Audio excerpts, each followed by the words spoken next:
بسم اللہ الرحمن الرحیم۔ السلام علیکم ورحمۃ اللہ وبرکاتہ۔ محترم ناظرین و سامعین، آج میں آپ کی خدمت میں سورۃ البقرہ کی عجیب اور غریب اور عظیم الشان فضیلت رکھنے جا رہا ہوں، اسے ذرا غور سے سماعت فرمائیے گا۔ نبی صلی اللہ علیہ وآلہ وسلم کو معراج کی رات جو 3 چیزیں دی گئیں، ان میں سے ایک سورۃ البقرہ کی یہ آخری 2 آیات بھی ہیں۔ رسول اللہ صلی اللہ علیہ وآلہ وسلم نے فرمایا، جس شخص نے سورۃ البقرہ کی آخری 2 آیات رات کو پڑھیں تو وہ اس کے لیے کافی ہو جائیں گی۔ ابن عباس رضی اللہ تعالی عنہما نے کہا کہ ایک دن جبرائیل علیہ السلام نبی صلی اللہ علیہ وآلہ وسلم کے پاس بیٹھے ہوئے تھے کہ ایک آواز بڑے زور کی سنی دروازہ کھلنے کی، اور اپنا سر اٹھایا، اور جبرائیل علیہ السلام نے کہا کہ یہ ایک دروازہ ہے آسمان کا جو آج کھلا ہے اور کبھی نہیں کھلا تھا، مگر آج کے دن پھر اس سے ایک فرشتہ اترا۔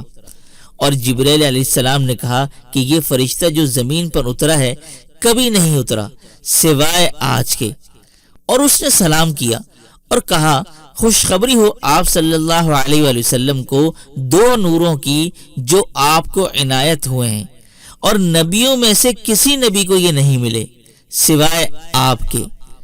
ایک ہے سورۃ الفاتحہ اور دوسرا ہے سورہ بقرہ کا خاتمہ، یعنی کوئی حرف اس میں سے تم نہ پڑھو گے کہ اس کی مانگی ہوئی چیز تمہیں نہ ملے۔ سورہ فاتحہ تو آپ سبھی جانتے ہیں، سورہ بقرہ کی جو آخری 2 آیات ہیں وہی آپ سامنے ملاحظہ فرمائیں۔ بسم اللہ الرحمن الرحیم۔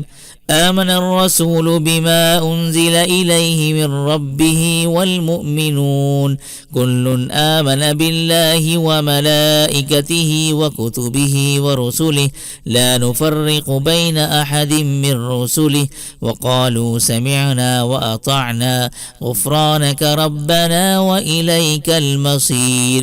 لا يكلف الله نفسا إلا وسعها لها ما كسبت وعليها ما اكتسبت ربنا لا تؤاخذنا إن نسينا أو أخطأنا ربنا ولا تحمل علينا إصرا كما حملته على الذين من قبلنا ربنا ولا تحملنا ما لا طاقة لنا به واعف عنا واغفر لنا وارحمنا انت مولانا فانصرنا على القوم الكافرین۔ تو محترم ناظرین، دن میں ایک مرتبہ سورہ فاتحہ اور سورہ بقرہ کی یہ آخری 2 آیتوں کا پڑھنے کا اہتمام ضرور کریں۔ تو محترم ناظرین، امید کرتے ہیں آپ لوگ اس پر ضرور عمل کریں گے، اور آج کی ویڈیو آپ کو پسند آئی ہوگی۔ پسند آنے پر ویڈیو کو لائک کیجیے گا، اپنے دوستوں کے ساتھ لازمی شیئر کیجیے گا۔ کیا معلوم آپ کے ایک شیئر سے یہ بات کسی کے دل میں اتر جائے۔ تو اسی کے ساتھ دیجیے مجھے اجازت۔